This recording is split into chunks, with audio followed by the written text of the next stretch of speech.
Ready to ditch those pesky credit card fees and level up your Steam game purchases? In this video, I'm going to show you how to easily pay on Steam using Revolut, making your digital gaming life just a little bit smoother. First, make sure you have your Revolut card details handy. Open your Revolut app, select your card, and tap on Show Details to reveal your card number, expiry date, and CVV code.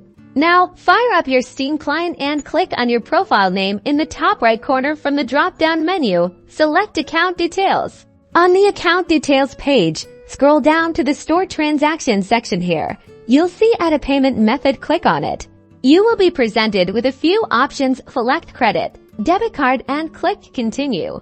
Now, carefully enter your Revolut card details, including the card number, expiry date, security code, and your billing address. Make sure everything is accurate to avoid any issues. Once verified, it will appear in your payment methods.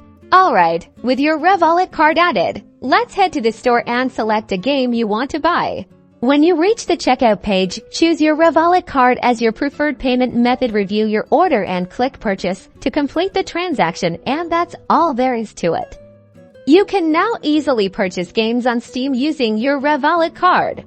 Enjoy your new game and happy gaming! Don't forget to like and subscribe for more helpful Steam tips and tricks.